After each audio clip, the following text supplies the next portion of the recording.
Hey, Don here, back again. Okay, so we're continuing on my research reporting on my research for video card. What kind of video card, or if I can really put the one that I'd like, I did want to put in there, but we'll see.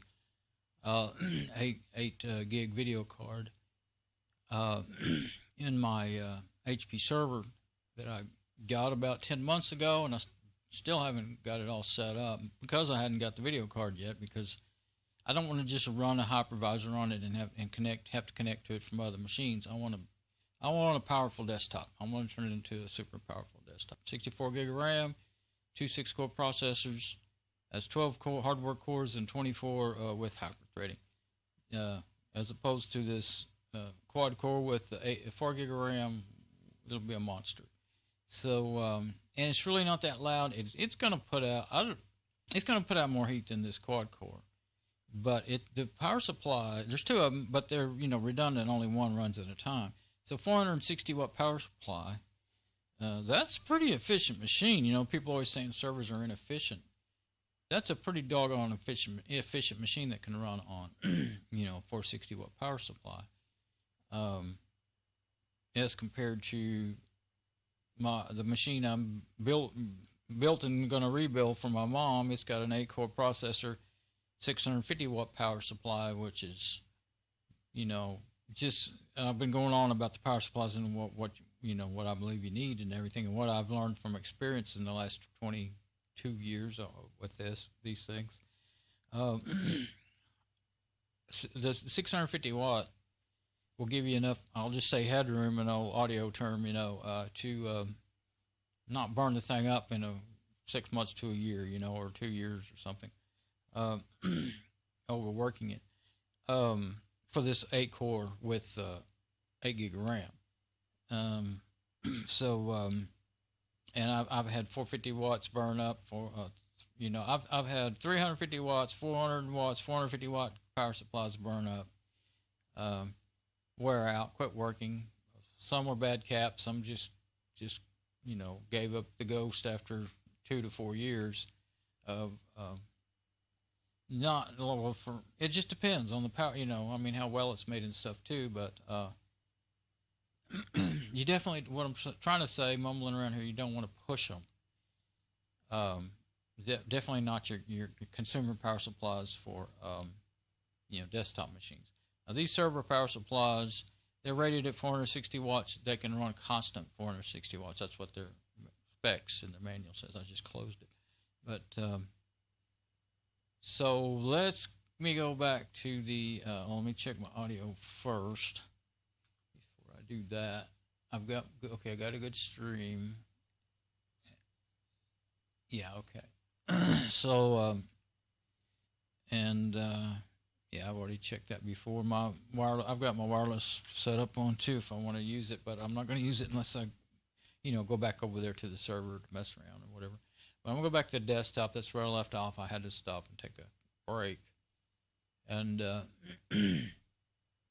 okay, so I was going on about that. If you haven't seen, at least skip a long videos, so you probably just skip through and see if there's anything interesting to you. But you can kind of get to, I do, when I'm watching a long video and if I get to where I don't want to see every minute of it, then I can get the tone and feel of what they're saying, and I can, two things I do, if I just want to go forward a little bit, I hit the right arrow key on my keyboard. That's assuming you're on a desk, machine with a keyboard. And then if I go too far, I hit the left arrow key. You can go like 1, 2, 3, 4, 5 and go up. I can't remember how much it goes up, like 10 seconds or, it's not 30 seconds. It's 10 or 15 seconds a hit, I think.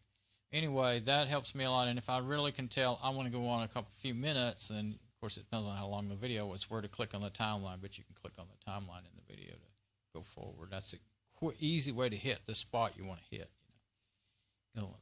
So I was going through a particular, on Tom's hardware, if you've ever may have run into that when you're searching for information on hardware. This is a form of this website, generally I just read the articles and stuff, but this is a forum where someone asks a question and people answer them back. And the person here, I want to call it a guy. I really don't know. Rush Fanny with no picture. I have no idea if it's a guy or a girl, but I just guess I got the idea it was a guy just by the way they wrote. You know, you can usually kind of, at least I think I can tell whether it's a guy or a girl just by the way they write and talk in writing. You know, but okay. So we're going on back and forth, and they're telling us he had a 500 watt power supply, but that's its peak power output. Its constant rating is like 384 or something, and this I guess I should go. See, I need to find this. Let me see. What is the quickest way to? How did I get backwards? Usually it's always the other way. Let's see.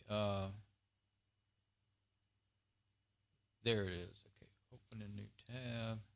I'm going to close that. It'll drive me crazy. It should, if you have the browser open first and then you open up your bookmarks, it should be on the right, not the left there.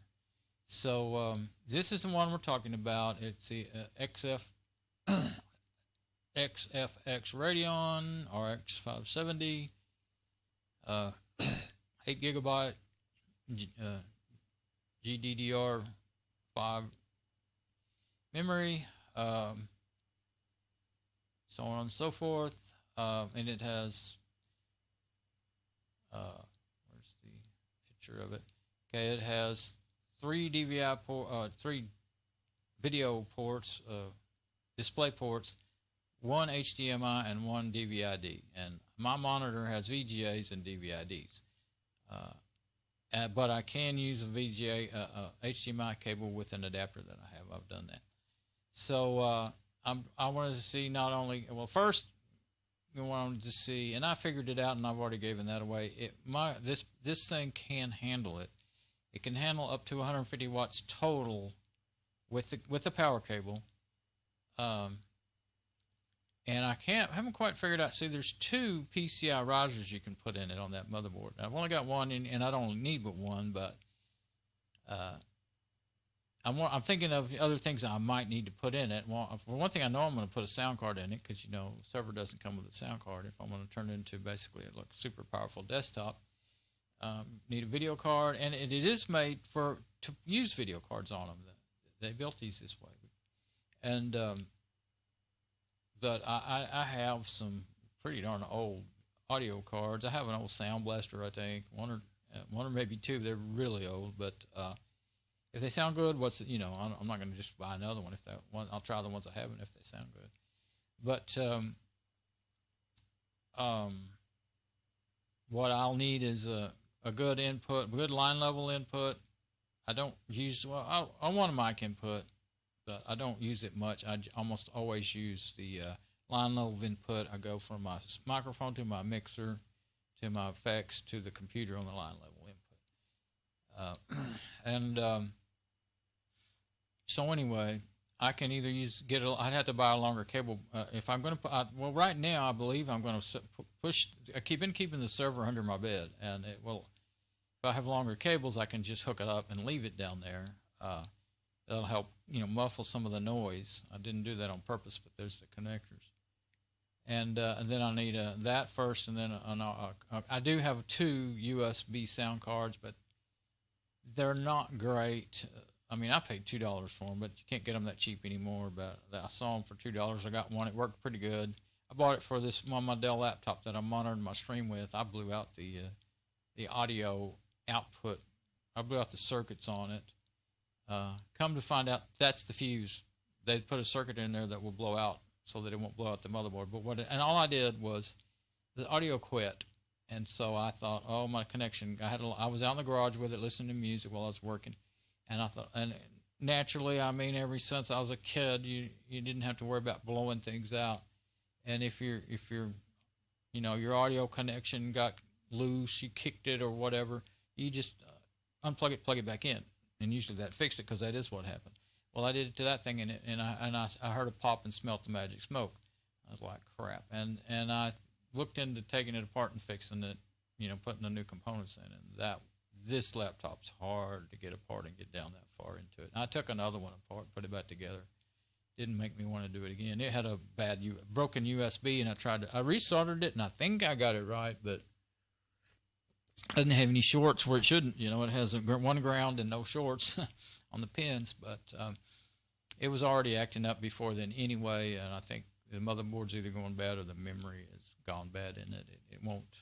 It used to boot and not boot, and now it just won't boot. It booted once right after I did that, and then it wouldn't. But it doesn't. It's not dead or anything. It just won't.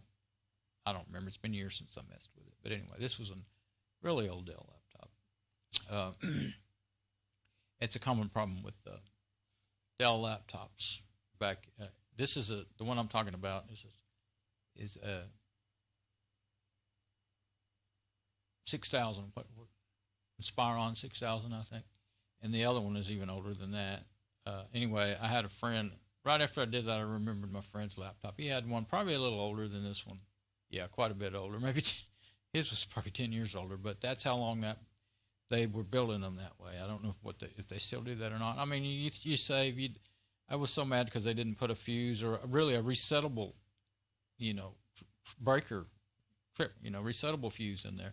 But that would have been, 3 cents to them or 10 cents or whatever, and that adds up when you're making 1 million of them, So they're all building everything to the price point for many years now. A lot of people grew up. That's all I've ever seen, So I'm talking about all this stuff from my lifetime. I'm old, and I remember when things were made well and made to last and made in America.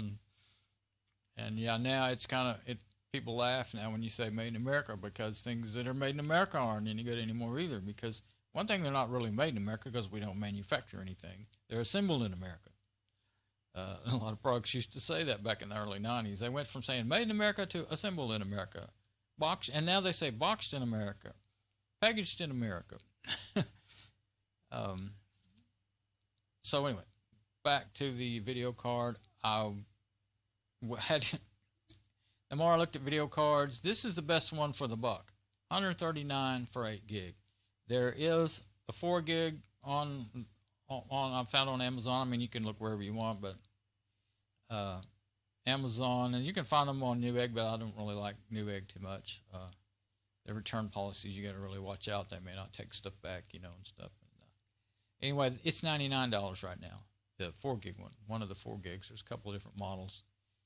So I mean, for 40 more bucks, double. You get double it. So if this one will work and be safe on my machine, it's the one I really kind of want.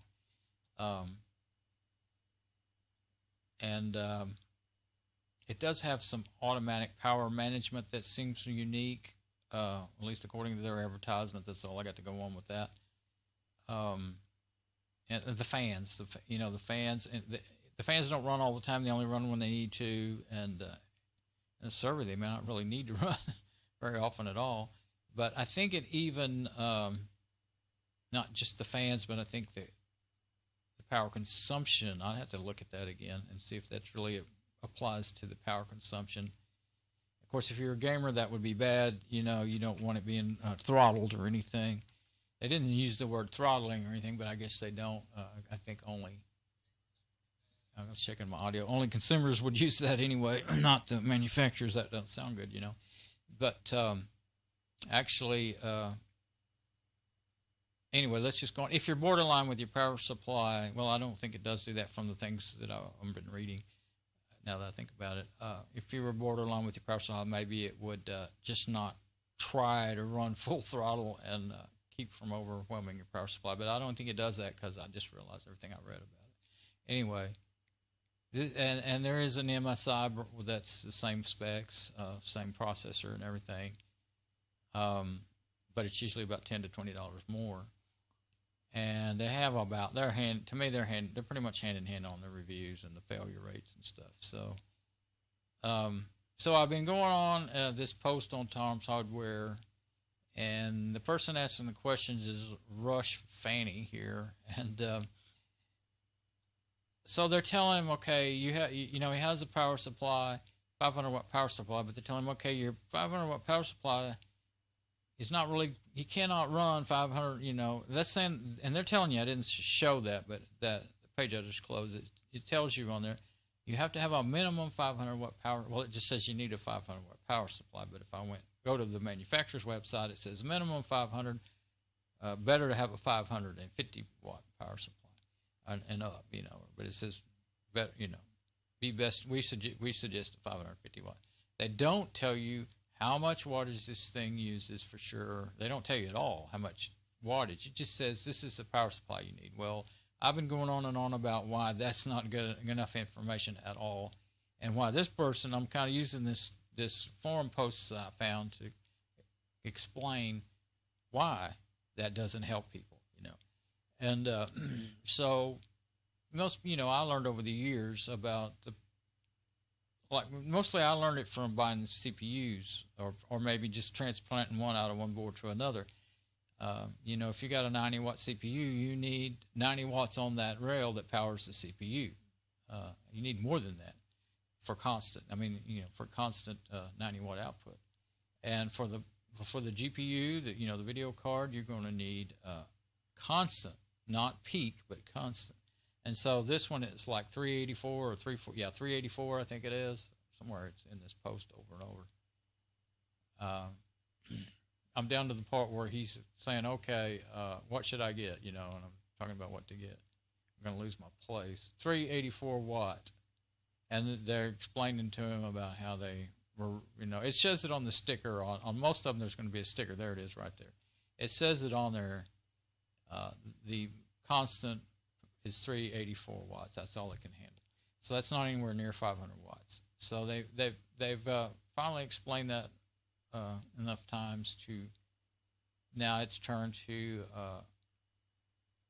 you know, what might he get, and this is the link he sent. What do y'all think about this one?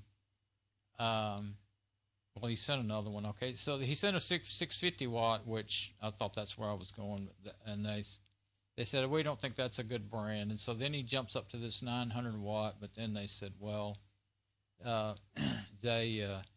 this one doesn't look like it's really very well made. I think they actually made a good point. They're looking at the sticker. Yeah, here's the sticker on it.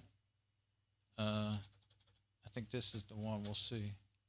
Okay, here's a sticker on it, and it says combined power, not constant. They usually always say constant or something to that effect. This is combined.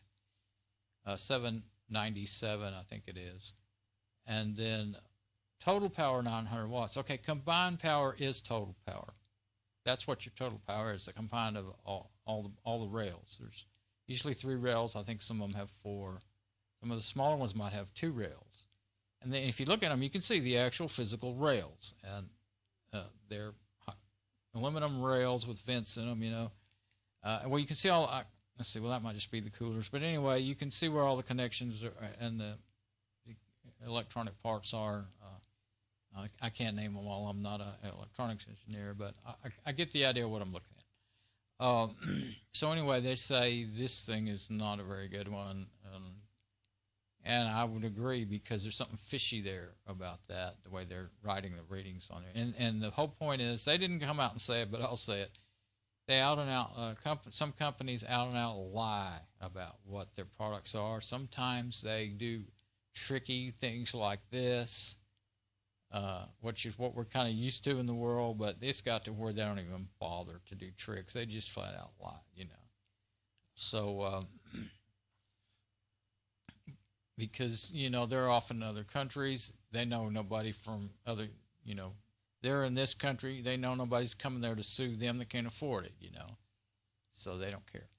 So only thing some of them have enough sense to care about is return customers. You know, they want to actually stay in business. But some of them, I think it's always been that way. All my life I've seen there's certain companies that make or sell certain things. And, you know, there's these crooks that they just want to get every dime they can while they can on this, and then when that goes bust, then they start a new scheme, you know. So they do that with products just as well as, you know, multi-level marketing schemes and mail order schemes that used to be back when I was young and all that stuff. mailing letters, making money. Send me $1, and then somebody else will send you $1, and somebody else will send you. They even did that at work one time. They had a thing going around with a bag. Here, you give $1 to me, I'll give $1 to him, and they'll give it. And then when it's supposed to come back, but nobody ever gets any money. They just start giving the dollars away. If anybody ever got a bag of money, it'd be that person walking around with that bag, you know. But they were supposed to be, when it was at work, it was somebody we knew, and they knew better than to try that. But anyway, it still didn't work out. Only one person is going to get that bag. So anyway,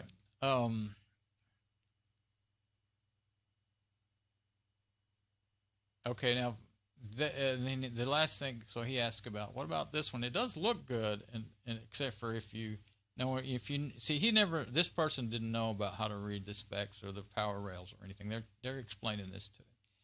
So then someone else finally jumps in here and says, the RX 570, and this was my goal this whole day, hours of trying to find out what does the RX 570 actually need. You know, how much power does it really use? Because if you know how much power it actually uses, then you know, okay, I need so-and-so amount. It's 150 watts is what I finally found out. You need 150 watts on a single power rail. The power rail that you plug into that needs 150 watts. And that power supply also going to have another rail with probably 90 watts for your, if you're running that big of a GPU, then you're probably going to be running about a 90-watt CPU. So, and then you've got your hard drives and whatever else you got in that thing. So you're going to have a pretty beefy power supply. So I don't see no 500 or 550 actually doing it. Because say you have he has a 500, and generally some of them are probably better than 384. They might be 400, 4.25, maybe 450 constant. Not really. I don't remember ever seeing one that was a 500 watt that was 450 constant. I don't know a quotient or anything. Just what I kind of remember, you know. Anyway, he says 500 is a recommended wattage. Of course, they didn't catch on. They didn't go to the manufacturer website because they say in the manufacturer's website 500 minimum, 550 recommended. So that brings things up a bit.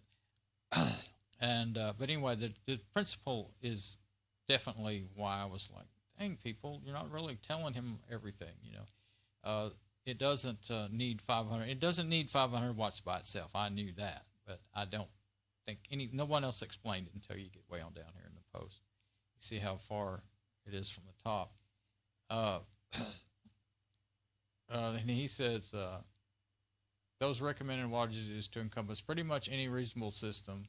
A single GPU may be put in. In reality, your system probably draws about 250 to 275 watts, but there are always short power spikes above that number, which the PCU needs to be able to handle. That's a little bit rosy, I would say, because when you were, and the thing is, the guy started out saying, okay, I want to run, I think it's Adobe After Effects. He's going to encode videos. His CPU and his GPU and his power supply's got to supply lots of power to the GPU and the CPU for hours on end, if not a couple of days, working its butt off. If you've ever done any video encoding, it works a machine hard. That's why I don't edit videos hardly ever. I just do live videos because I don't have anything that can edit. And I don't want to leave a machine. I mean, I don't have anything. I'd have to leave the machine running for days. I've got some machines I can do that with, but it makes too much noise, too much heat. Can't sleep, you know, because they're all in here with me where I sleep. So, and here's a worthwhile free test, which is going to the settings. Wattman. That sounds pretty interesting. And I'm sure it's a Windows app because they're all talking about Windows. He's running Windows 10. So it wouldn't help me any, but that might be a pretty good thing to look into. And slide the power. Oh, Wattman. No, this is not a power tester. This comes with the GP with this video card. I'll look and make sure. We can look and make sure. But yeah, that's a program, and it says slide the power limit. Oh, you can adjust it in Windows. If you install this application, you can adjust how much power it uses. He said slide it all the way down, see if it improves his problem. He's having terrible problems with his video, you know. And it does sound like he's probably either, I mean, he could have a bad card, but it sounds like he probably has an underpowered, especially since he has an underpowered power supply for this thing. So that sounds pretty logical. And they said, have you tried DDU yet? Which is a program to help you check all your drivers, uninstall. Because they started out thinking, okay, do you have driver problems, you know? And he said, well, I tried the old ones, I tried the new ones. And of course, if you're installing and uninstalling and you're not using something to clean out the left behind stuff, then especially with drivers, you're going to get in a world of hurt. So I used to do that one back when I ran Windows. That's how I learned about, I never heard of this one, but I haven't run Windows except for a little bit here, you know, a little fun here and there, or maybe an app that's not in Linux. I run Fedora Linux and Debian Linux. And anyway,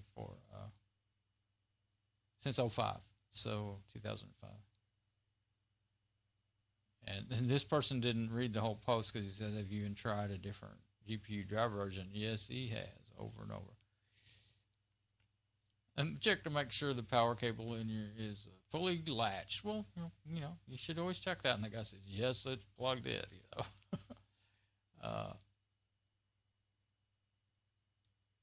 And I'm skipping through because, you know, it's a super long post. And I've been doing this too long anyway. I'm getting tired. But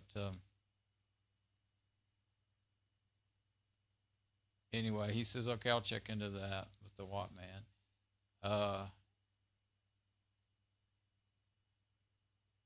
Oh, and he says, now here's a good, if you're using that Wattman, someone says, I don't know if it's the same person or somebody else. Yeah, same person that recommended using that, turning it down to, evidently you can make the GPU not, you know, use as much power by dialing it back some with that. Turn off your PC, make sure you check to make sure the slider is in the correct position after each cold boot.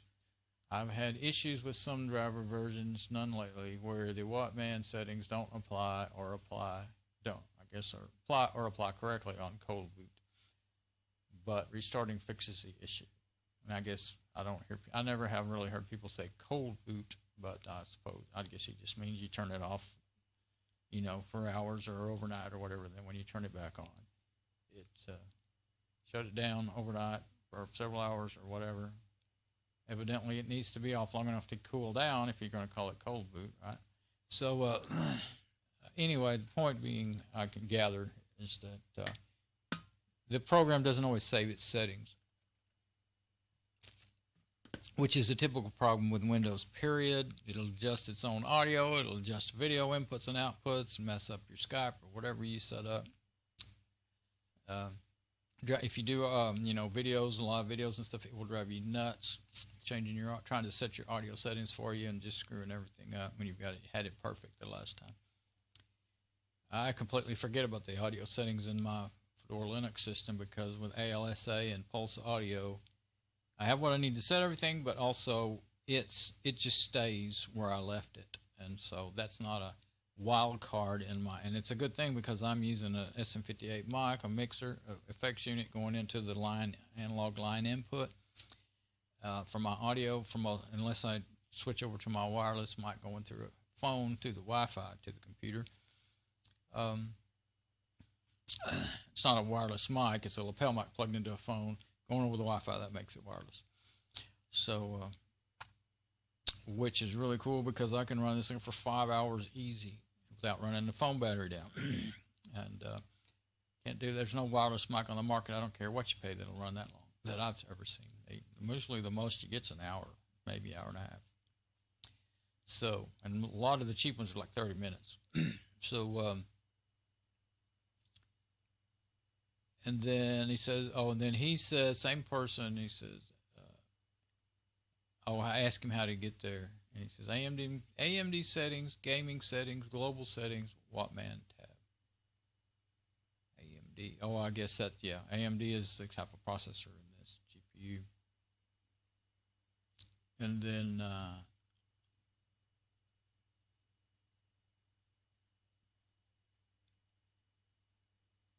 he said, and then the guy comes back, the guy with the problems. Sounded promising.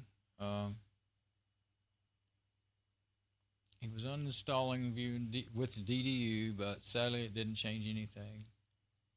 I still can't think of the app that I use. It really good at cleaning up after installs and uninstalls, after uninstalls. So he says, well, I guess it's most likely not enough power or faulty GPU card. And then he says, can anyone verify if the PSU he linked to late yesterday would be enough power for it? I guess it's this one that I just looked at. Up here, actually, I would have told him, this is in 2019, October. I'm not going to, no, this is a dead thread now. It just turned out to be interesting. I kept reading it, hoping I would find the wattage that this darn card used in here, but it wasn't there. and then someone says, no, that's another junk PSU. And they said, are you in the USA? And he never answered, and no one else ever. Oh, wait, I thought no one else ever answered. That's the end of the page. They've divided up to another page. I thought that was the end of it, and it or them or whatever. Yeah, okay, I did not know this. Okay. I'm in the USA. Oh, okay. One of the links was to a UK site with euros, so. It's him again. Okay, I ordered TGIS. Should be enough power, although I'm not yet convinced it's power issue. Let's see. Get the issues, and all I'm doing is moving the mouse around the desktop. File Explorer, Aptiva. Oh, he bought the Aptiva 900 watt. Okay. Yeah. Let's see what he got. I thought that he just, everybody. Oh, I made everything too big when I was looking at a picture last time. Whoops. There we go. That should be big enough. Okay. So he decided to buy this one, which it has 4 stars. But I think this is the one. Yeah, this is the one I was just looking at that had the tricky. It doesn't sound like it's. I wouldn't have bought it if I'd have noticed, what I just noticed about the. This is the one where it says total power. It says it's 900 watt, and this is total power. I'd have to look at that picture again to see if they worded it that way again in here. It does say it has a 3-year warranty, so if they actually, honor their warranty, then here's some of what's on the rails, how many amps and stuff. Let's see, 12 volt, 66 amps. That sounds pretty high. 12 volt rail, 66 amps. If it really is.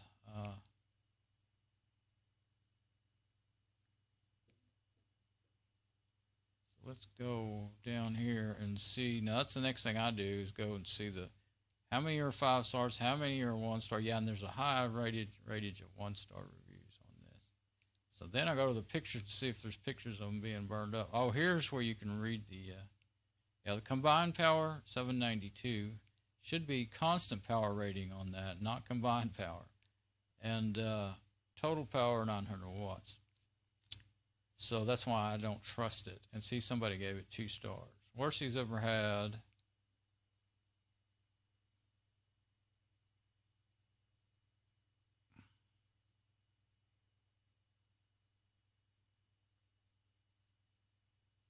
Yeah, see, somebody says exactly what I was expecting out of this thing. So let's see what happened to the fellow then, or the girl. I think it's a guy. So. And then somebody says that's one of the worst manufacturers. Yeah, I can say. You don't want to get a cheap one.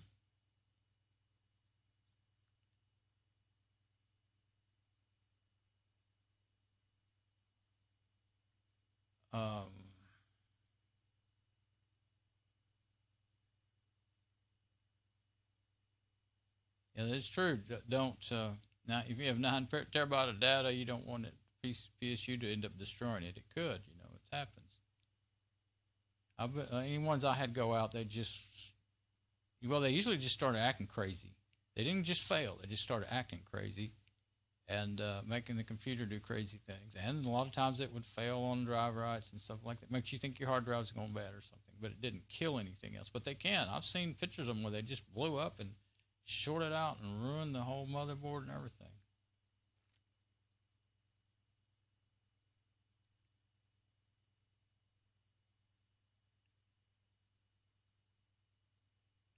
Look to spend $100, and I've never spent no $100 on a power supply. And like I was saying on before, I had to take a break.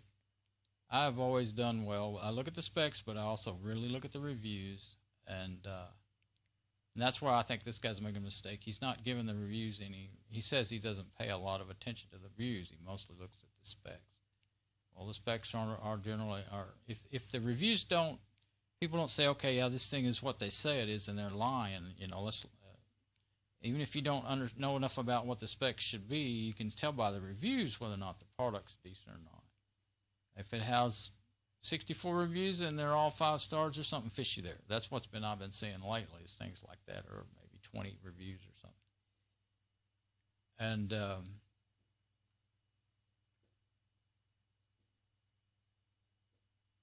let's go on down here.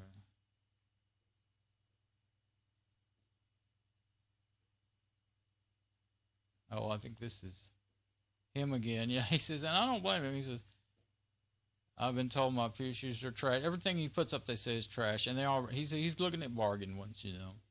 But if you're going to do bargains, you do need to, like I said, well, you need, even if you need, it's best to know what you're shopping for and understand it real well, but also really put a lot of weight in the reviews, especially if you don't know, you know, electronics very well. We're talking about electronics here. So he's saying, anyway, they've had, you know, he's had them from 2014 to 2019. He doesn't, you know, the ones he's had before, they're good, but the one he's talking about is not powerful enough. It's obvious of that. Okay, so, and they keep saying, and of course, well, this is not a gamers forum, I don't guess, but there's usually, this is not per se a gamers forum, this is Tom's hardware forum, but gamers especially really get hooked on their Corsair, you know, brands, and I was saying before, if you look at the reviews on, I don't care what brand it is, you know, like everybody, I've never had a Zeus, well, it's just I do have one, a Zeus motherboard, and an old machine that was given to me, and it works perfectly like the day it was born, you know. It's too old to be, it was a video surveillance machine is what it was, so it did a lot of video, but not any editing or anything, but it had some cool cards in it and stuff. Nothing wrong with it to this day. But the machine, everything in the machine except for the fans, actually. And I've taken some of the parts and put them here and put them there and done this and done that. But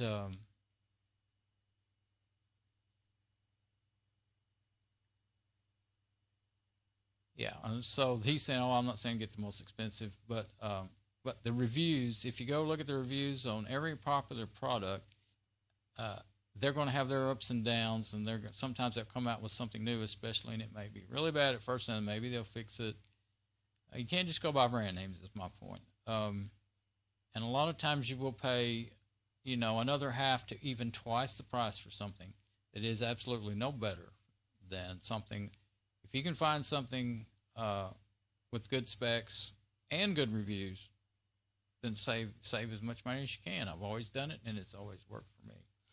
I'm old, so it used to be easier back years ago when, like I was saying before, when things were made in America and everything. And I did actually, you could stick with brands way better back then. But I had back in the early '90s when it started realizing you can't stick with brands anymore. You know, I never was a highly brand loyal person because I just looked at the specs to get a reputation of things back then, you had to actually talk to people, you know, and know people.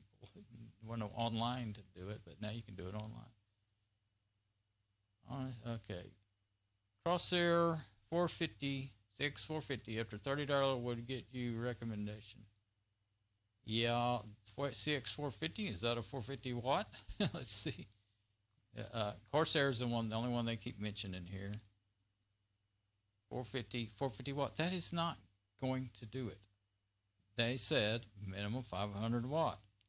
And I can see why, because that thing you run, it takes 150 watts to run. They don't know this. They never said it. I found it somewhere else. Of course, this is an old thread, so this is not available or anything, but somebody here is telling him, oh, well, you just get this one. I don't care what brand it is. If it doesn't have the wattage, it doesn't have the wattage. Let's see what it says. If it's a 450, I'm going too fast. I wanted to get to the sticker if they had it. And I do, from what I see actually in videos, some people I like to watch the videos, they, somehow they seem to be honest about it. They do seem to make pretty good products. Okay, I didn't see anything about the specs. Didn't even tell you the specs. Yeah, definitely wouldn't buy something with no specs. So you see and that's the thing about forums. You may get good advice. You may get back. He went from good advice to not complete advice to now backwards. This is absolutely the wrong thing to get. I can't find the specs on it, but if it's 450 watts, that's the max power output. And you need something that can run constant 500 watts. If you get one, no, it's not. It's taking 150 watts, but you're not. I guarantee you're not going to get the rule of thumb. We're talking about rules of thumbs, and I can see why a manufacturer would do that instead of getting into the complicated end of it. A rule of thumb to say to the buyer, you need 500 minimum, 500 constant watts is what they really should say, because if you go by the top output, it's only meant for a second to or to a minute even, but it's going to be within the second range, 10, 20, 30 seconds. And you're trying to bring the whole total on the power supply up to 500 watts for hours on end. And you've got a 450 watt power supply. That's what I'm trying to say. Max power supply. This one ain't going to do it. I don't care what brand it is. And anyway, that's what they were trying to tell him about the ones that he had and the ones he was looking at and all that. Okay, he said,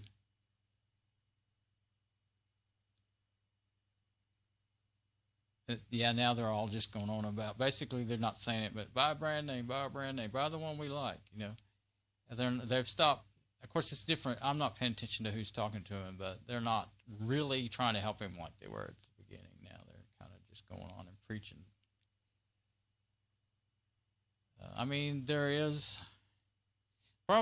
My problem with any kind of advice that says, don't just simply saying, don't cheap out, get this good brand. There's no such thing as a good brand anymore. And you do not get what you pay for. I never believed that when I was young, and it's darn sure not true now. You can go with any product you want, and you can pay 3 times the price and get 1/3 the quality. You really have to go buy. You need to understand the product best you can. And the only other thing we got to help us in that is if we got some good honest reviews. You got to watch that now. They're playing the review game, so it's even harder than it was 10 years ago to use reviews, or 5 years ago. But yeah, here's things that do happen. All those kind of things right there. Stuff just burning up. I would never dream, even now. Sometimes I've bought stuff not realizing that sometimes maybe the review, if you look at the 1-star ratings, you will see this thing shorted out. I've seen people where their computers was ruined. The motherboards were blown out because of the power supply shorting out. 10 years ago, you didn't see that. You'd see them failing and quit working and not last and stuff like that. But now they're just flat. And you buy a flashlight, a rechargeable flashlight, and the thing shorts out so bad it dang near burns your house down. Pictures of burnt plugs, in the wall, and Everything's gone to crap. So, and it don't matter what freaking brand. I say it 100 times. It does not matter what brand it is. Some of the brands that I did think was a really good brand. I was looking for not a power strip, but power tower is what I ended up getting with 5-volt USB charging. And the first thing I saw was that some of those USB converters were shorting out and burning up. And the one brand that I thought I went to first, they were having a lot of trouble with that. And so I didn't get that brand. I got something I'd never heard of before that had good reviews and good specs. And it's been in there for 5 years plus. I don't know how many years now. Working like a charm. No problems whatsoever. And some of them would blow out the devices that plugged in too. You know, they didn't have good regulation, even if they didn't quit working, which is kind of, it was even maybe even worse, you know.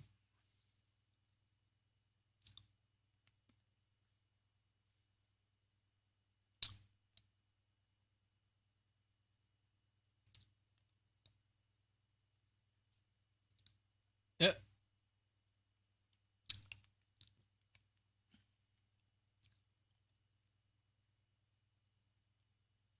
Oh.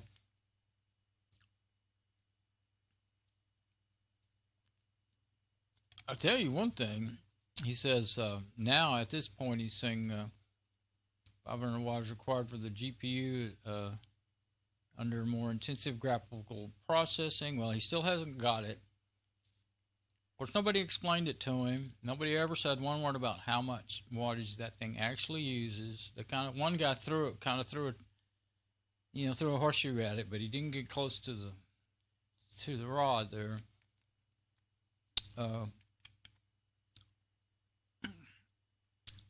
But I don't hardly ever read this stuff. I don't know why this got so interesting to me, but it just did. I guess because this guy was going through the same thing as me, but yet he was in the dark. He didn't have any experience really, you know, with this stuff.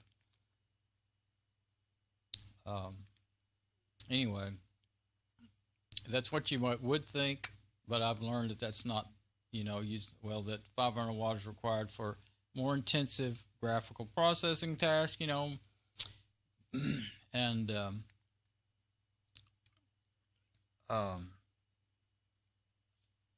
moving the mouse around is not one of those tasks, which leads me to think it's not a power issue.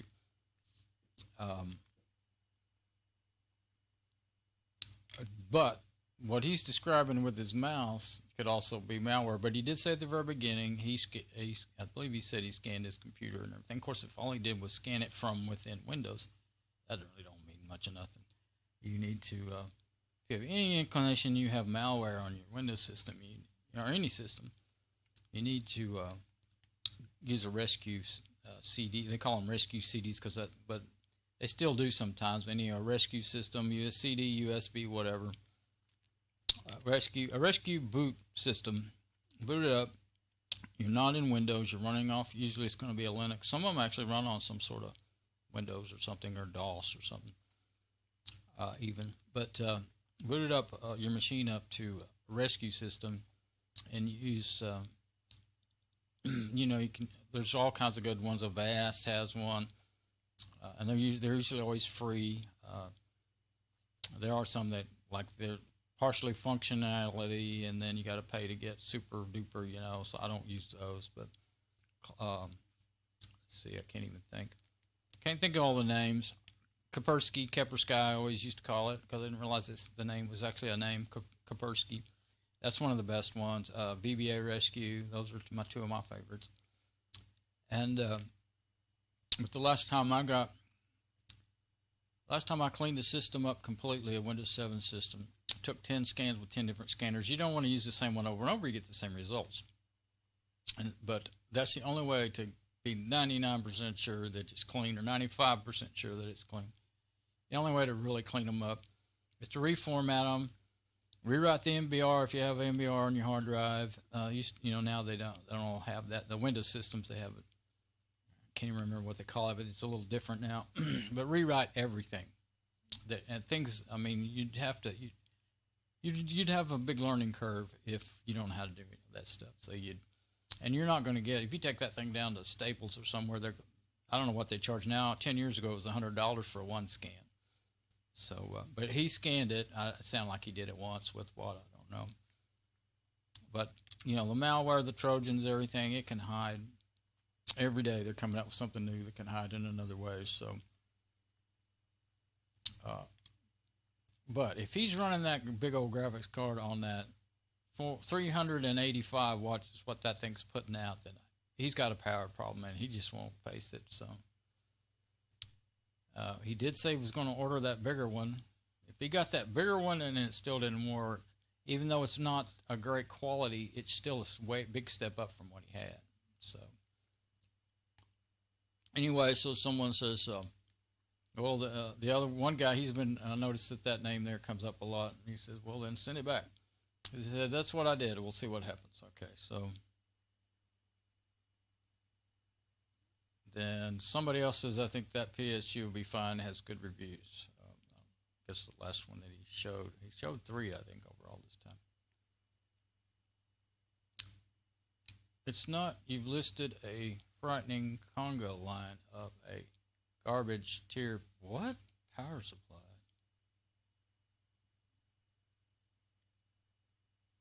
Oh, someone said they thought it would be all right.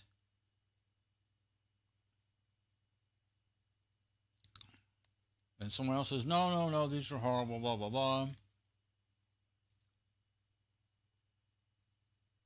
Now, I don't know one way or the other. They say those 2 brands are very notoriously bad junk. I don't know. Could be. And consumer power supplies are absolutely worthless. Well, no, to a certain extent, you got to just learn when you read the reviews. Did the person have any idea what they're talking about or not? That goes with anything that's pretty anything, not even just technical stuff or electronics.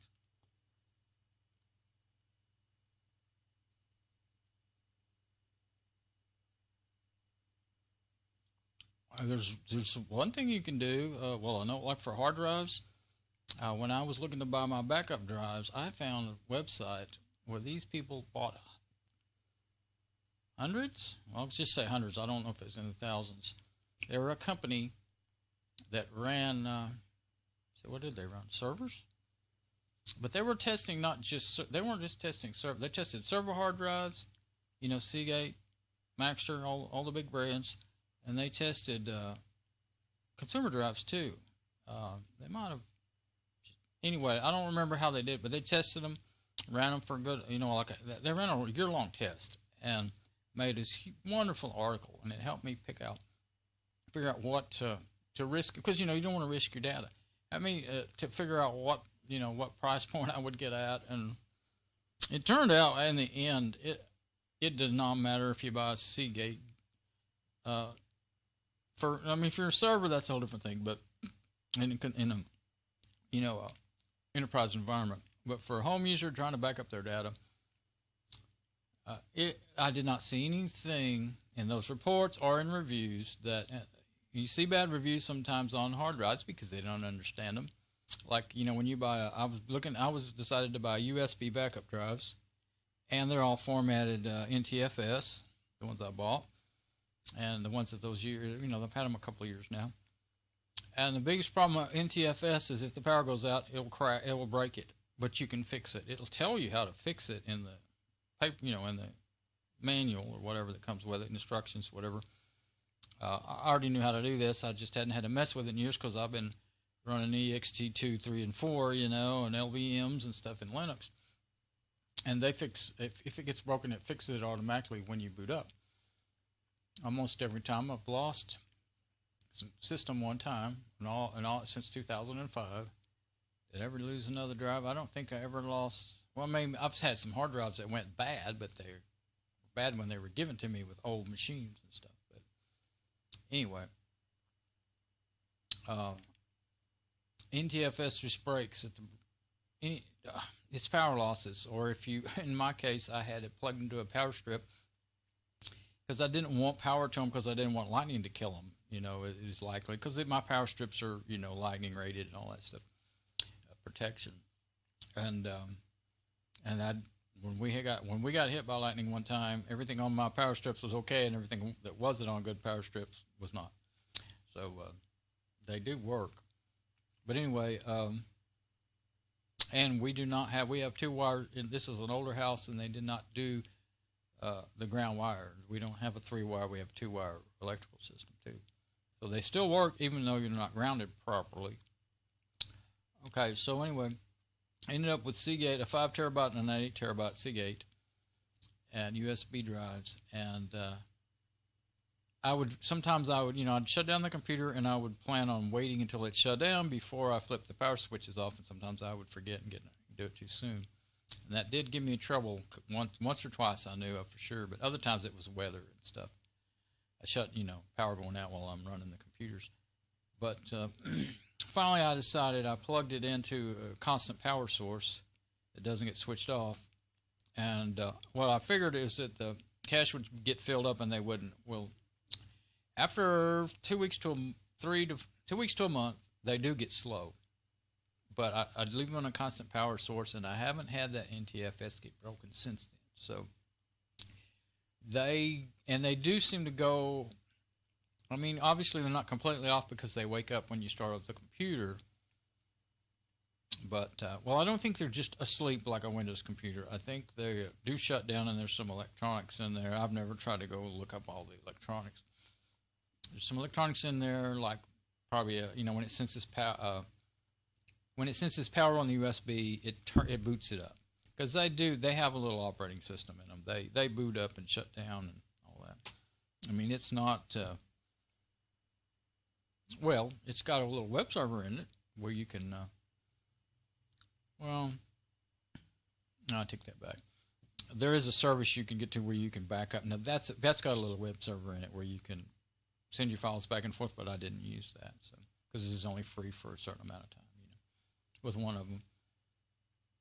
Anyway, my whole thing about that was it didn't really matter. I decided whether I got a Seagate, or, you know, or a Western, or whatever brand I got. It's the same, but it's pretty much the same risk. Maybe you get a little, you know, the red, the green drives and all that junk. Maybe you get a little bit better out of a. If you get that, might be a little better, but it didn't seem to me. Well, Morton, the guy, watches server videos all the time. He's tried them all. SAS, you know, everything, SAS drives, SATA, all the new flash memory drives. He tries them all, and he's tried some of them. He's run some of them for years and years, especially the SATA drives. And that's another way I found out some stuff. Of course, I bought these before I really, well, those videos he made about hard drives. He calls it shuck. He doesn't say it right. What does he say? He's shucking the hard drive. Somebody told him to call it that. But he'll buy a brand new hard drive and take it out of the case. And that was my plan originally. But I didn't want to do it. The one that I didn't reformat, I didn't say that. One of them, the first one, the 5 terabyte, 4.5 terabytes, what you get. I didn't reformat it because I plugged it in and it worked so great. But then I had trouble. I had to fix it 3 times. And it's really scary when, and it was the only backup drive I had, and when all your data, your precious data is, you know, maybe gone for good. But I was able to fix it, just get it on, I had to get it on a Windows machine, get in the command line and run fix disk or whatever, I can't remember, and then it fixed real quick and easy. But sometimes it's not so simple with any drive, but especially NTFS. But so the next one I bought, the 8 terabyte, I reformatted it to ext4 because I knew that it'd be much easier. There's GUI tools to work with ext4s, you know, ext3s in Linux. Gparted, just use that if something gets broke. You don't have to, because if you mess up in the command line, you could do more damage. You know, you could delete the whole thing. So, and that's why I don't like to work in the command line. I have trouble with letters and numbers swapping, and I can't type things accurately. You can't see things accurately. So,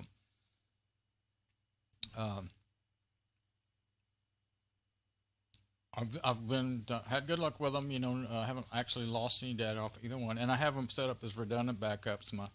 I use Lucky Backup in Fedora Linux, and it backs up to the first. It backs up to the 5 terabyte, and then it copies everything from that's on the 5 terabyte to the 8 terabyte. Of course, it skips everything that's already there. It doesn't recopy everything over and over. So back to the power supplies.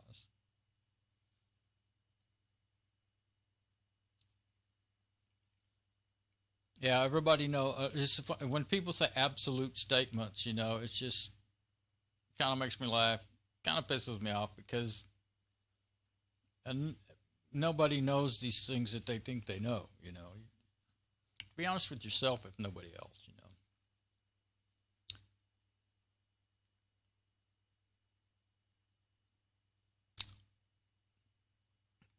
know. What? Let's see, a power supply review is some consumer running a power supply and seeing if it does any more than a cardiologist evaluates your heart by seeing if you are alive or not. That makes no sense whatsoever. Just make some stuff up. Okay. Um, Comparing human beings to electronic hardware electronics. Mm-hmm. Okay.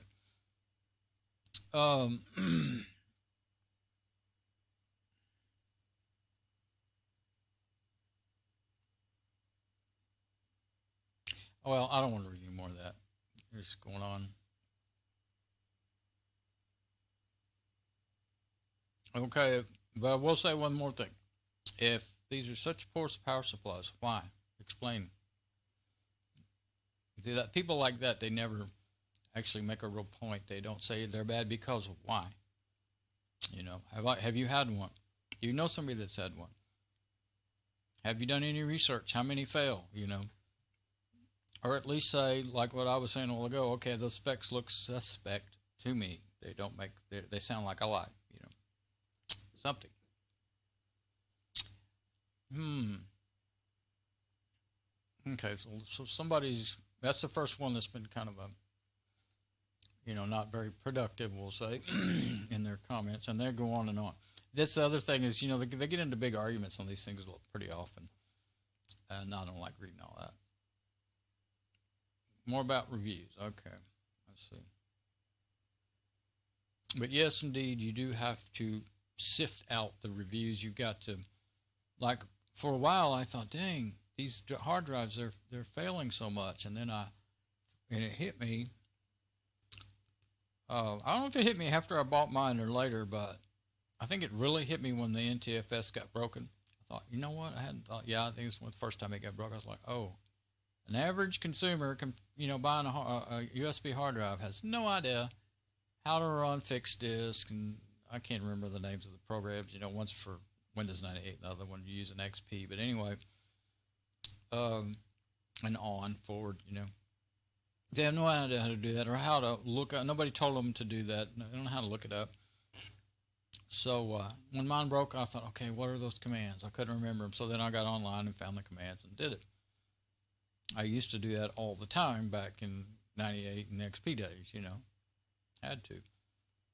So that, you have to take all the reviews with a grain of salt, look at where they're coming from, what it sounds like their knowledge base is, because sometimes a product can get a bunch of bad reviews when it's really not, especially, it could be software, especially I've noticed, like Android apps and stuff, they don't understand, it's highly technical and they don't understand how to use it and they don't want to learn, and so they give it a bad review. You shouldn't have to, but for those hard drives, you shouldn't have to be going running fixed disk on them. You shouldn't have to fix them, The only way I know from to fix that is to stop using NTFS and start using the XT4, but you can't do that with Windows. It wouldn't work with Windows, right? So I don't know if you could use, now I can't think of the name of it. There is another file system that it works with all. Yeah, I don't know. I don't know if Windows can see it or not. But anyway, I won't go into that again.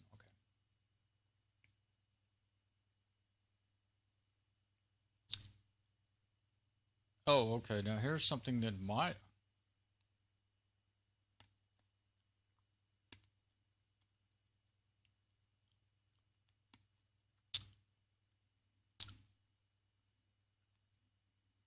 Let's see if this is.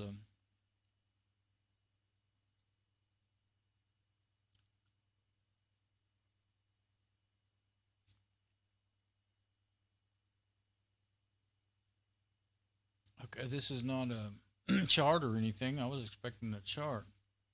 Oh, they're just little super flower. Never heard of that. See Sonic. I might have seen those. So these are just long explanations. Might be interesting, but it wouldn't be any use now. 2018 isn't going to be of any use now. Okay, might have been good. This probably still would have been alright in 2019.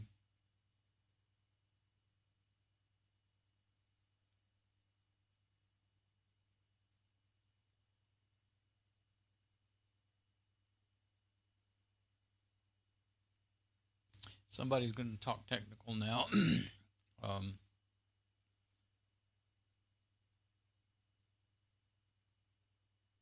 Ripple. Okay, let's see if I understand.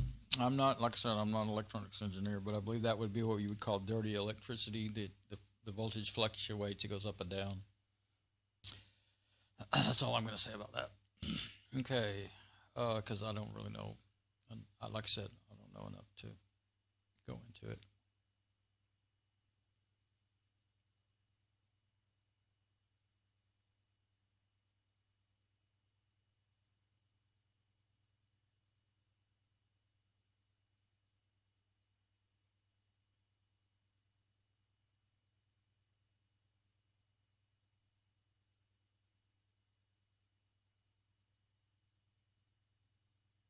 The thing is, like they're saying, oh, you need to listen to everybody. Well, I read this thing from, I really read through the first page of it.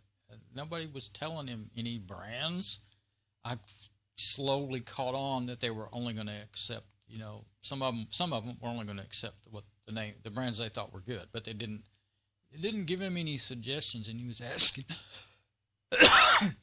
over and over for suggestions of what to get, or do I need a bigger one, and what should I get if I get one? They wouldn't do that. I don't know why. People usually do that constantly on these forums. And then he would go look one up, and they'd say, "Oh, that's crap." So I don't know.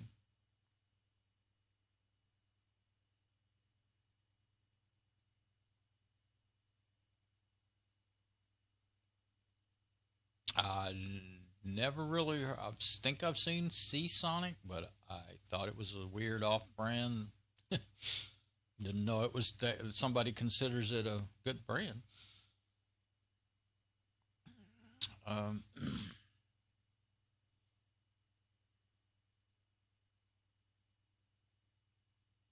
okay, what? Now this is somebody else, but it says update. New card swapped out for the same model. No weird graphic glitches. Doing normal things as others was doing. New power supply linked below. Still getting the same issues. Attempting to use OpenCL with Adobe Premiere, but it's a different. Oh no, it's the same guy. It just has an icon now. Rush Fanny. Okay. So he got what? This is what I want to know: is how did it turn out? This is an epic story, so I needed to know how it turned out. I've never stuck. I have years since I've read a whole forum post like this. I don't know why it caught my attention. Okay, new card swapped out for the same model. Okay, he said he was going to RMA and send it back, so I guess they sent him a new one. No weird graphic glitches doing normal T-beams as the other was doing. New power supply linked below. Still getting the same issues attempting to open CL with Adobe Premiere. CL, I don't know what CL is. Pretty sure Adobe Premiere is a video editing. I know I just got to be, I'm so terrible at remembering names. But yeah, professional video editor. That's what I thought it was. So it's pretty expensive too. Okay, black screen, white screen, random characters in the preview program monitors.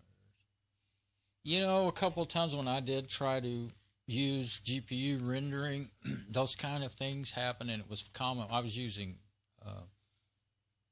Kdenlive, and it will do that. It's a free and open source video editing program, and it was doing some crazy things. But it was in their help, you know, in their admin pages. I mean, their manual pages. It would tell you. Well, sometimes the video card you have just won't work with that program, or that program's not written, you know, yet to support it well, or it actually can be fixed by changing some of your settings, you know. So maybe that's kind of the same thing, I guess. But anyway, if you change your settings, when you that's one. Well, the number one reason I never really got into it, because the biggest video card I had was 512 megabytes, and my CPU and RAM could do better, you know, than trying to get that thing to help. So, but I do remember that just hit me. Sometimes when your different codecs don't work well, you know, different combinations. There's the codec, and then there is the I always forget the words: codec, transport, stream. But that's when you're streaming. Anyway. Yeah, I just can't think of the right stuff to say, but you can play around with the settings, or learn more about the settings. Really, you can't just play around with them. You just can't play with it. It's complicated stuff. You need to go read somewhere and learn more about what people have figured out will actually work. And there's a picture. I guess this is that power supply that he ended up getting. What? Did he buy that? So he went ahead and bought, 550 watt. At least he knew better than to buy a 450 watt. So he bought a 550 watt Corsair, and he's still, part of his problem was fixed, but not all of it. Now I would imagine that one would be, doesn't say what it's out of stock, so it doesn't say what it would cost now. But from what I have seen, I've never had one of the, of course, anything of this brand, but I've seen videos. This is popular among gamers, so I've seen plenty of videos about Corsair products, and they do seem to be pretty good. By the one that I especially like to watch, he's really knowledgeable for quite a few years now. But really weird that you can't find the specs anywhere on this. I mean, those old cheap brands give you more transparent with their information. The ones I say are terrible brands. Then I do like to see a warranty, but you know, like that one says 5-year warranty. But you know, how many people send things in on warranty? Hardly anybody. They can do that, you know. I've been doing that for many years. Like, I remember back in I guess it was in the early to mid 70s when Sears started doing lifetime warranties on batteries and stuff. Of course, Sears is a whole other story, but they just recently quit doing that. There was one good thing they did do: the Craftsman tools. You know, the certain Craftsman tools were lifetime warranty, and I don't know how many, 3, 4 different ratchets and things. I'd take it back and get another one. You know, they did it. Now the battery is a whole other thing. I bought a battery, and it wasn't like a year. And most batteries, you know, I always bought good batteries, and they're going to last, you know, 4 to 7 years. They used to. Car batteries I'm talking about. And they no longer, I took the battery back to Sears, you know, I had to take it back to their auto store and all that stuff, waiting around forever, and, we don't have that one anymore. So, you going to prorate it? You going to give me, what will you give me? Oh, no, we just don't warranty that anymore. We don't have it anymore. That was when I realized that, I used to really love Sears, and and that was when the beginning of when I realized they are on the way down the tubes. And it took them a lot of years, but you know, now they're bankrupt. So anyway, warranties. The warranties aren't as good as the paper they're written on, is what we used to always say. Of course, they're not. They don't even write them in paper anymore. But they're only as good as the company you buy from. And if the company is not, I've seen other companies. Well, for instance, Price Pfister faucets. I have 10, 15. Let's see. Oh, man, 20 years ago, bought a faucet. Let's see. And they didn't even have like unlimited lifetime warranty. It was like limited lifetime warranty. They could get out of it if they wanted to. But let's see, how many have I gotten? I know I've got for sure one. I think I've got 2 kitchen faucets, for free.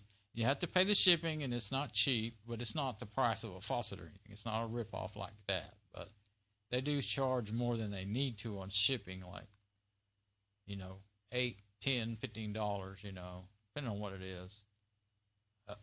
But because as big as the company are, I know they get a break on shipping.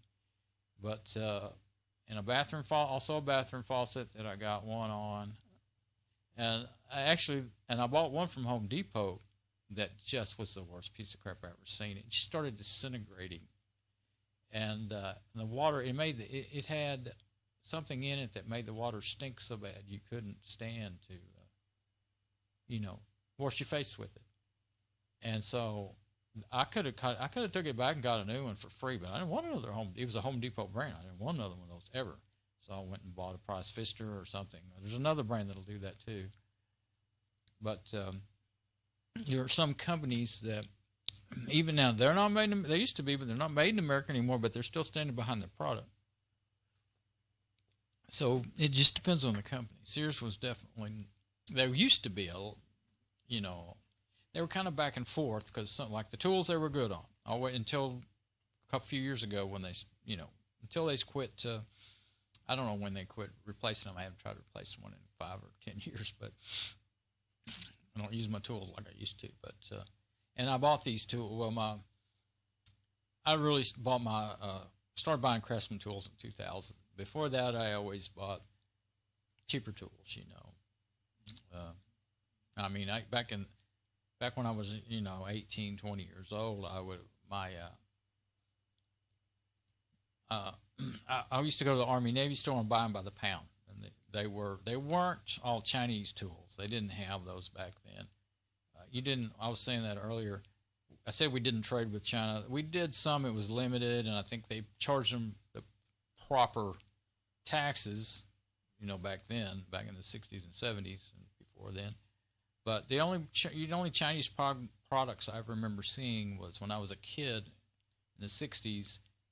We had a grocery store we went to. It was called Buddy's, and it had the one we had they didn't always have it, but they installed a hardware store next door. They opened a big wall up where you could walk through. So they had Buddy's grocery and hardware right together. I'd go in the hardware store and tool around for as long as I could while my mom was buying groceries. And then right in the middle of the big open way where you'd walk between the grocery store and the hardware store, they had a dollar tool bin, And they were brand new tools, but they were made in China. And my mom knew this. And I'd be looking at those, and, they're $1. Like, oh, man, that'd be so cool. You don't want this and this and this. And I said, can I have these? Well, I remember one time I said, can I have these? It was like a hammer. It was a metal hammer. It turned out it was like, well, I guess it wasn't aluminum. It was very thin steel handle. I guess it was some kind of really, it was a cast head, not a forged head, and a rubber handle. But it looked really good. And there's a couple other things. I think I asked her 2 or 3 different times. No, you don't want that. That's junk. And finally, one time she let me get it. Or maybe I think I might have saved my own allowance or something and bought it. I don't remember. But anyway, she didn't want me to get it, but she gave in, because I wouldn't quit. Said, you're going to hate it. And I got it. And I got a couple of things. And the other stuff, I don't even remember what it was. But that hammer, I'll never forget it, because I bent the handle trying to pull nails with it. I broke the teeth. There's a claw hammer. I broke both of the teeth. One was longer than the other. Both broken, but one was longer than the other. And I kind of straightened it back out, but it still wouldn't hit straight. It was bent, And I kept it around for years. I, kind of just leave it laying here and laying there, and maybe pick it up when I didn't care if I tore it up. And the thing she told me, she says, you don't want that. That's Chinese pot metal. And I didn't know what that was. And I said, well, what's that? And I don't think she knew how to explain it. She just knew it was crap. And as I grew up, I learned what Chinese pot metal was. It's scrap metal.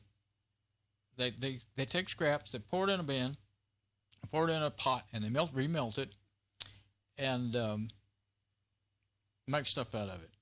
And that's why the quality is so bad. And I don't want to go off into a long story, but when I had a car saw when I was 16. My second job, my first job was in a machine shop, and then I got another job at another machine shop, but he had a foundry too, and that's where they put me, in the foundry, and I was pouring aluminum and brass, and that's when I started learning what casting was and about alloys, just the very, very basics. But I learned the basics there, and that's when I understood what Chinese pot metal was, because metal has to be mixed with alloys and this and that and the other to get the strength or the elasticity, like things that won't be brittle and break. It has to be mixed very precisely. And when you go into steel, I never learned how steel was really made until last 10 years watching videos on YouTube and stuff. Videos up from way back before I was born. I've seen, it's really cool what's out there. But so if you watch a few of those videos on how, steel's made, how aluminum's made, how cast iron's made, all that, and then go and watch the video on right now today how they make Chinese pot metal. They don't call it that, but how they recycle, and it's all better and it's all good. Yeah, well, go see how it's made right, and then go see. I don't care where it's made, in America, Germany, England. Especially watch the really old videos from back in the not in the 1900s, because they didn't make videos, but there would be videos from the 40s, 50s, and 60s that would show you the best way to make the best products. And you can come on up into the newer years too. Of course, you're not going to find any. There's not hardly any steel. There is a little bit of steel being made in America, I think, right now. There wasn't, I don't think, at all for a while. And there's some being made in Canada, I think I found out recently. But anyway, and then I found some. I never seen these before until just the last few months. I found some really long, interesting videos about exactly how they're making making things out of recycled metal in China. And one of the reasons they do it is they don't have a good source for iron ore and all that stuff, but a cheap enough source, I guess you could say. But they do have. It depends. I mean, they have some ways of cleaning it up, sifting it and stuff, but they still can't. It can never be as good as the first time when it was mixed precisely, and the right heat and the right everything, especially steel. Steel is one of the, I would say, one of the hardest kind of metals to make good steel, and good cast iron too. That's why you can get a 100-year-old cast iron anvil or a bench vise, and it will be 100 times stronger. I don't know how many times stronger, but twice, 3 times, 4 times stronger than anything you could buy brand new today. And that's, I think, of course, people are really nostalgic these days, and I love that. But they're restoring all that stuff. But it may look like a piece of rusty old crap to you, but you clean that thing up, even if it's broke. I've seen all these videos where people are, even if they've been broke, if they're the older stuff, and you learn how to weld cast iron, you can weld it back together, and it'll be stronger than any of these new things you could buy. So, and it's because of it's the recycling, and wherever it's done. But especially in, well, like I said, my little hammer I got, it was obviously, for one thing, a good hammer is forged, not cast. This was cast. It was so obvious, you can tell it was cast. You can tell real quick the texture, and when it breaks so easily, when it breaks, you look in there at the metal itself, you can see it was cast. But anyway, I knew that much when I was a kid, but I don't know where I learned that. But I knew the difference between cast. I didn't know what forged steel was, but I knew the difference between cast metal and solid metal, basically what I guess I would have called it back then. But way big side story. Okay. It's just another story about quality, anyway.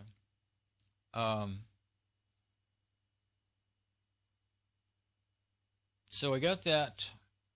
I've forgotten the heck I was. Oh yeah, you bought a Corsair. I always call it crosshairs. Corsair. I don't know how that. I know goofy name like that. Can't even say it. How did it ever become a popular brand? Maybe it's somebody's name. I don't know. So sorry, you don't have a goofy name. I was just being mean. Okay, so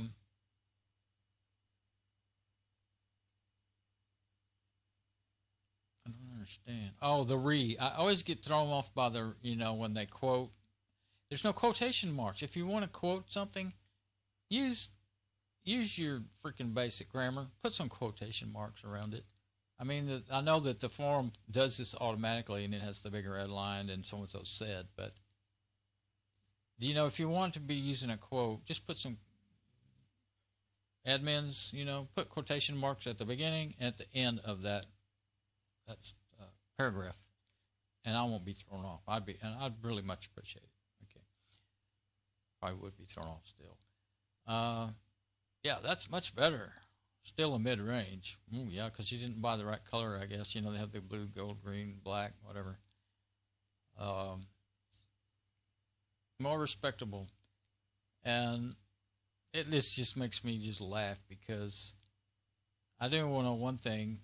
Those things are not any better than, some other comparable spec brand, whatever the heck brand it might be. They're all right, but they're not. They're not forged steel. Put it that way. They're not American forged steel or English forged steel or Canadian forged steel. And I did hear the Canadian steel is supposed to be a heck of a lot better than Chinese steel. So if you can get it, I think they stay sold out. What I heard, I don't know much about it at all. Let's see, something about uploading pictures. And October 24th. Oh, here's a picture of what's happened. What happens when I try using OpenCL Premiere Pro? Same as before, regardless of the PSU. Okay, that's not a virus thing. I can see that right here and right now. That's definitely something to do with, like I was saying, it's not reading code. I've seen programs that when they error out, they actually show you the code of whatever file you shoved in. You put in there. It's spitting out the code. But this is, of course, he's encoding video. So that to me looks like a bug in the program. But it probably would be a bug, but the only way I can imagine, and I'm not super, I'm just, I don't know, I'm somewhat knowledgeable about these kind of things because I've had it. I don't remember ever seeing anything like this, but I would guess from my experience with encoding videos and trying, can't remember. Like I said, I've never seen anything exactly like that, but I would say that it doesn't like that. It doesn't work. Adobe Premiere does not work well with that video card, or he just needs to, he might be able to tweak the settings and try a different. He probably wants to stick with the same codec because he probably wants, say H.265 or whatever he wants, which would be an MP4. But H.264 and H.265, I think, are both MP4s. You can the container and the encoder. Those are you can swap the container and encoders around, and you can get vastly different results. You can get anything from a complete failure to a wonky looking video to a perfect video. So that would be my first guess. And like I said, that's the end of it. Nobody says any more after that. I guess they're tired of. Well, I think they are. I think they probably all. These are all people that seem to know something about, hardware, power supplies, and all that. This is a software thing, right here. I'm pretty sure of that. So they're like, oh, they don't know what to say, so they're going to stop right there. But I've seen a lot of hardware glitches, from failing hardware, failing power supplies. That is too perfect and it's backwards. It's mirrored. You can see that. So it's, it's not random enough is what I'm trying to say to be running out of memory. The things I was thinking on the way through this story. It's not running out of memory. It's not I do not believe that's a hardware issue, other than, the fact, maybe that his software and hardware don't work together well. But so the software is spitting out this because it can't work right with the hardware. Especially if it works just fine on his CPU, using the RAM and the CPU, then it would be that it just can't work. And I know one thing, like OBS Studio that I'm streaming with right now, works so wonderfully on this Lenovo, i5 processor, Intel i5 processor, 4 gig of RAM. It might even be DDR2. I don't know if it might be. I don't know if it's DDR2 or DDR3. It's just not a high spec machine. And when I put the same version of OBS Studio, I built mom that AMD 8300 processor, 8 gig of RAM on that ASRock motherboard, and it would work fine, but it would stream. It wouldn't quit. I did some streams, and what I did is I learned how to do something. I set one machine up as the main stream and the other one as the backup stream. And planned it because what I wanted to do was switch from one machine to the other. So when I stopped the stream on this machine, then the other one would automatically take over, and then I would get over there on it and start showing what I wanted to show. And the first thing that happened, and it still happens every time I've ever tried it, is the program freezes up and it won't respond. But the stream never stops. It keeps working perfectly, even for a couple of hours. And finally, I did some research on the OBS Studio website and found out that it was not working well. They wouldn't call it a bug, but it was not working well with AMD. And then after, I don't know, a year later, because I built this that long ago, and actually, I think I actually built it 2 years ago, and I still haven't got back to rebuilding it again. So she's still using the laptop I gave her to use since then. But I saw something about a year later, I think, that said they thought they got that fixed, but I haven't tried it again. I think I did try it one more time, and it was running really slow, and I figured it was going to lock up, so I just, the program was going to lock up. The machine don't lock up, the stream doesn't break, the program would just lock up, and you couldn't say stop stream. And also, the way it works, if I couldn't say stop stream, then I couldn't get the other machine, this machine, to take over the stream again. I would just have to, kill the program. What I would do is, I could have a couple of choices, but I could go in here and click on OBS Studio and then say in process. But I think the machine would get slower and slower over time, and if I waited too long, only thing I'd do is hard to shut down the machine. So that didn't kill the stream. It didn't break. It would kill the stream, but it didn't break the video that was already uploaded to YouTube. With the backup video that I'm saving right now, I'll make sure I wasn't on camera this whole time, that I'm making right here, it would break it. It would play still in VLC Media Player, but it wouldn't have an end, so you can't fast forward, at all. You can't click on the timeline and go to the next place up. It would just stop playing. You know, it'll like you hit stop. So, and I thought about like trying to re-encode the videos or something to get them back to normal, but they work and take so much time to encode. I never have done any of them that I remember. Well, I don't know why in the world that was. It's like an epic story to me, and it has a tip, kind of. I mean, I wanted to see that he got it fixed, but as it rolled on and on and on, I had a feeling it was not, maybe not going to be fixed. So that's kind of the perfect ending to that. It's just, oh well, forget it. You know, that's enough of all that. And if he'd have shown it at the beginning, I think he would have. I probably just didn't think of it. You know, hindsight's always 20/20. If he showed it at the beginning, that right there, and I don't know, maybe he was trying to and he couldn't do it. Somebody explained how to upload. I didn't read it. You first must upload them to a hosting site such as Image Guru, then line the picture to what? Line the picture to Tom's Hardware? Link. Oh, he's probably saying link. Yeah. So yeah, you probably put Image Guru. It's not Guru, is it? IMG Guru. I always thought that was Image Guru. See, that's how my eyes do. I mean, I've known about this for years and years. I don't really use it. Maybe just tried it out or something. But IMG, it's in all kinds of programs. MGUR. You know what? I think it really is Image Guru. I think that's just the way they do their icon. Like you can go now. Here's the site right there, mgur.com. No, you have taken a wrong turn. Oh, sorry. Visit the gallery. That's because the way I clicked on that link.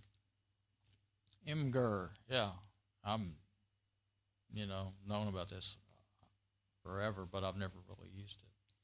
So I don't know. I don't actually remember what's the point. You know, there's some of those sites where your picture or your text just goes up there for a certain amount of time and then it goes away. But you wouldn't want that to happen with something like that. And obviously this has been there since October 24th, 2019. But there's my thoughts on that. Now, that's all I have to say about that. My mom watched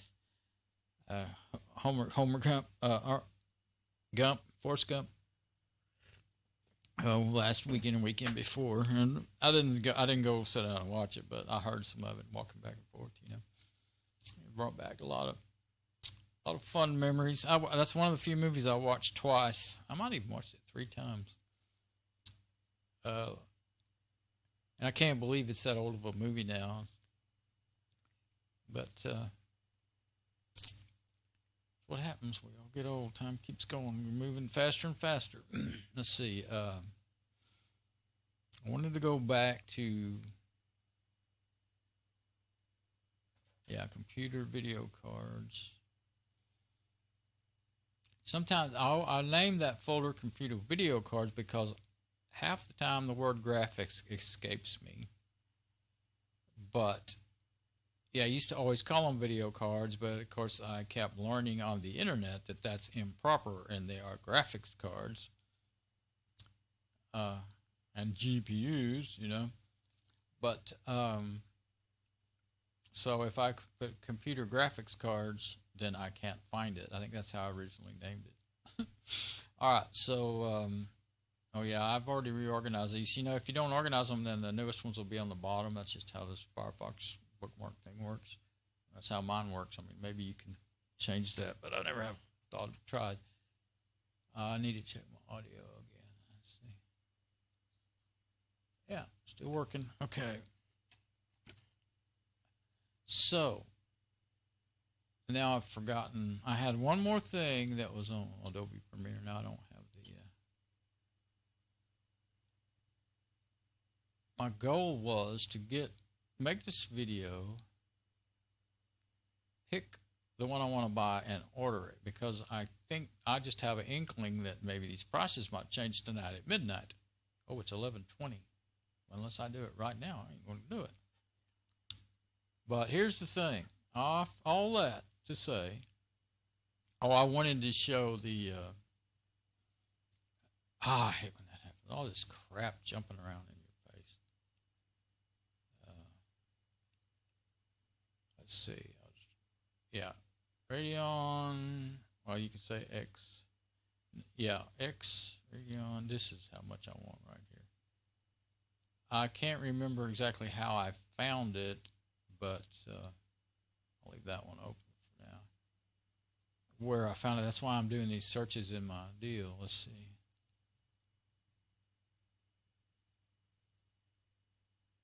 That's the one I was just reading.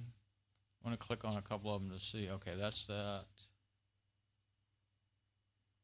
That is the main page. Yeah, and I looked and looked and looked. I never found anything about how many,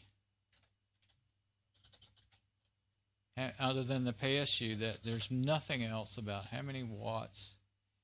I tried and tried. That was what started this long journey, trying to find how many watts does that card draw. Yeah, AMD Wattman. That was that program they were talking about. That's the one that comes on the, I think it comes on a CD or something with it. Actually, I think they actually give you a CD and not just make you go download it, which, you know, actually I prefer downloads. CDs take so long to learn to load and everything. But going, I mean, as long as they give you a quick way to find it. But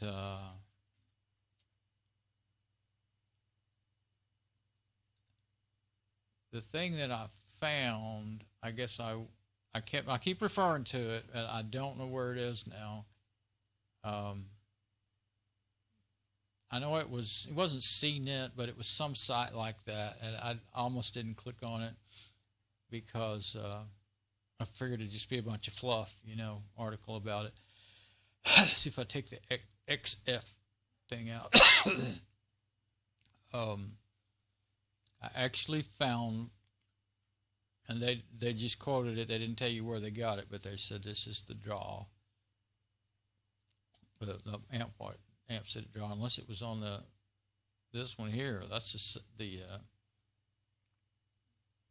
did it say MSI in there somewhere? Oh yeah, it's at the MSI website, so that's MSI. It might not be exactly the same, you know, draw and everything. It could be different. It probably is the same, but I don't know if it was. Let's look at the PC World. I don't know if that was it or what.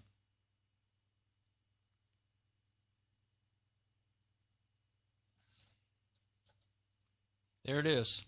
So it's this PC World. Well, no wonder they're better than CNET. I don't know why I don't go there anymore much, but they're going on as a review about it, you know. And let's see, it is talking about it, isn't it? Yeah, Radeon RX 570, and this is RS. They don't say RS, but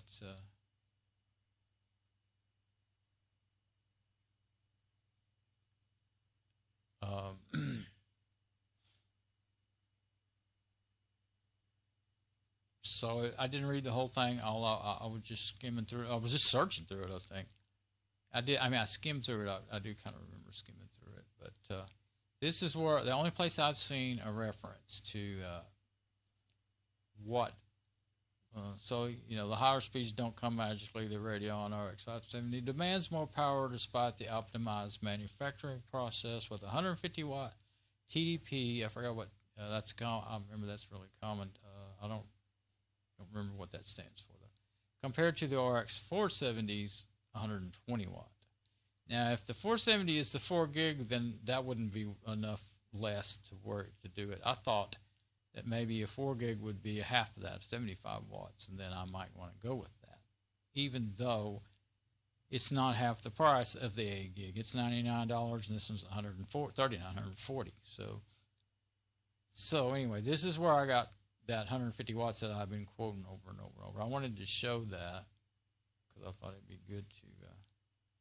This is a 2017 article. Of course, that wattage wouldn't be changed. That's how old this card is, by the way, evidently. Under $200. Yeah, I guess they were must have been just under $200 back then. And it's got quite a few different ones. And I looked at a few of these articles, and they were just crap. They were outrageously expensive. And Some of them were 4 gig cards and stuff. You know, you got to really pay. I've learned one thing, and sometimes they don't put the date of the articles, but pay attention to the date because it may be such dated information, outdated information. But they say it comes with a factory overclock. So anyway, that's the best thing I've got. Oh yeah, and the Wattman program. Oh, it says it's baked into the AMD drivers. Oh, it's in the drivers, so you don't install a separate program. Well, that's good because usually when you install a separate program, I don't think that would necessarily mean it would work in Linux. So I'm not looking, you know, well, that could be a problem and it could be good. Sometimes I was just planning on using the whatever Linux open source driver that would run it. I wasn't wanting to go and try to download. Well, I don't believe they make a Linux driver, so I couldn't. You know, if they haven't made a Linux driver, and I never saw any evidence of that on the site, then I couldn't go down one and use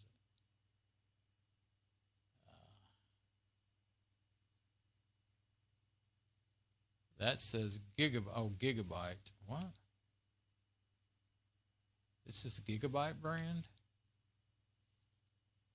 Yeah, that says gigabytes.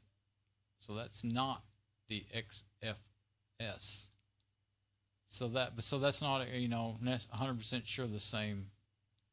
But that's about what I would expect out of something that big.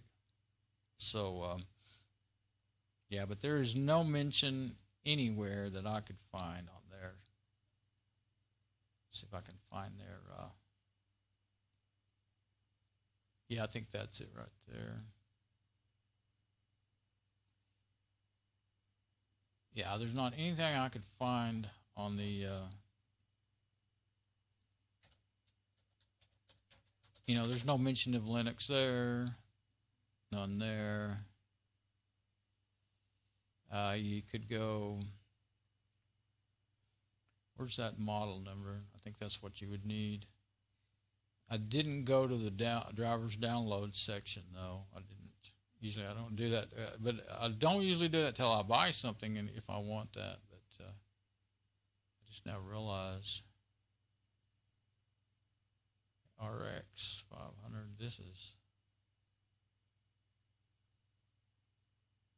Radeon 5000. This is 500 series. Support. There we go. Let's go straight there and see if we can find it that way. Yeah. Let's put that in the graphics cards for right now. See if there's something that says Linux in there. Okay, you have to click on a little link. You know where I need a break again, so I hate this crap. I will not click on that. That when you click I understand, that means yes, okay, you can put cookies on my machine. And it's stupid because anybody with half a brain is going to set their browser to delete all the cookies when they shut it down anyway. You have to accept most cookies just to work, you know, for the site to work nowadays. But I sure ain't going to leave them on my system forever for them to not besides all the tracking, you get too many in there and it'll start slowing your browser down. I don't want to auto detect. Let's see. Maybe the only way to do it.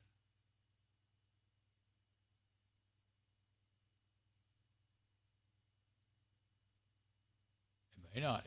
That's something I got to pay attention to. If it, you know, I had said in the first video tonight, I have pretty well discovered that the main thing you need to work with the Linux open source drivers is that if it supports OpenGL and the other one, and it does, it does do that.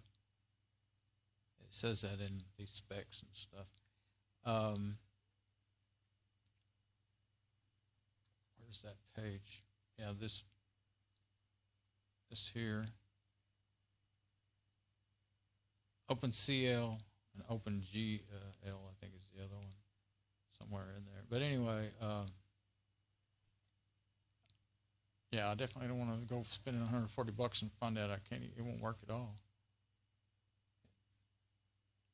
If it's not running, yeah, okay.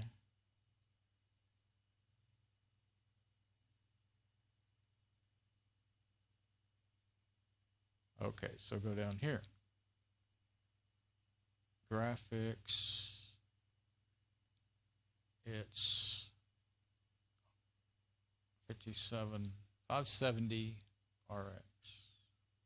It's really confusing because that is, the processor is like 5, it's less, it's smaller. But this is the product name, so not 5700, but okay, 500, because we're a 570, 500X. I can't remember it for as long as it takes me to look away. I'm getting tired. I mean, I'm like that half the time anyway, but Radeon RX 570, RX 570, RS. RX. See, they don't put the RS on there. Radeon RX 500 series, Radeon 500X series. Gosh, I guess I'm getting there. And still on desktop, yeah. Okay, before I go any further, I will check my audio again. I'm hoping to get this next question answered before I have to quit. Getting so late, I really shouldn't keep going. Yeah, I've got audio. I was hoping, well, like I said, I never said before, my goal was to figure this out and then make the video and figure it out in the process of making the video, well, it made it take 20 times longer, but helped me go through all this. You know, I'm going back through this stuff, and I thought, well, might as well do it in a video. Okay, 570. 570. I'm terrible at getting these kind of things right.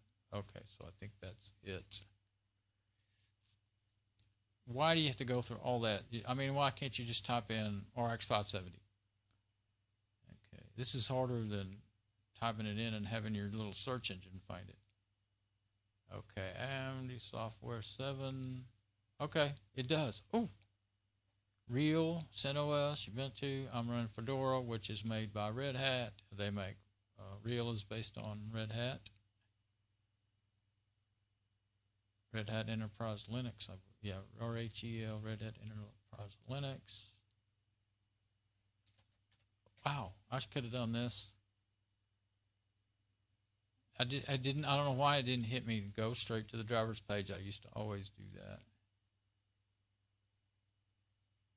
that. There are some cards that I saw all kinds of warnings about it not working on Linux that I had thought I would get.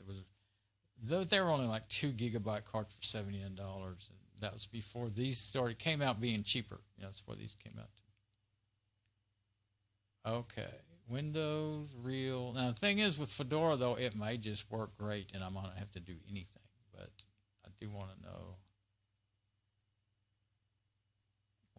what did that say? Yeah. Oh, just support.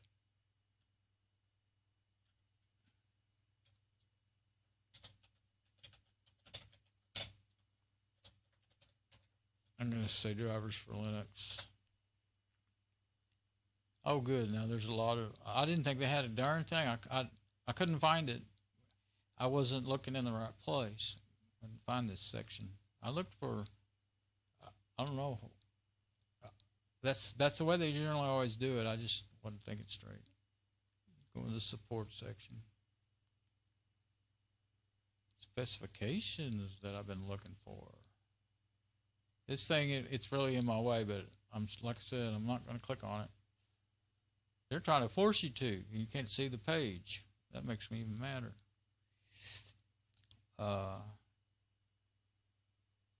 Let's see if they give you any more. No. Well, it says 450 watt power supply there. GPU. Sounds like the same one though. H265 codec, yes. Well, that's good. I didn't know there was a question about that.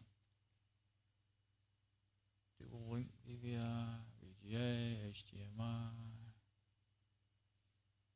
don't think they're going to give any more specific specs here.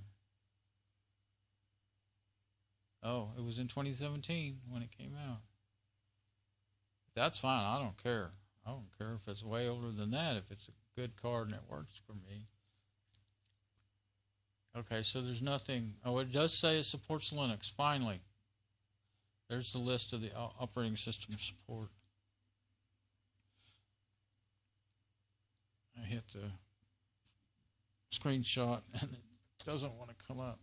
Probably shouldn't do that since I've been streaming for so long.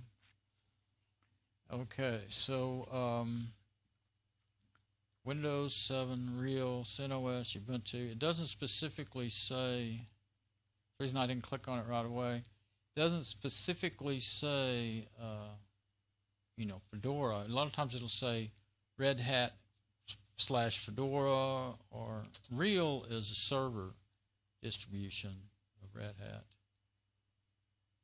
And so that may not be what I would need for Fedora.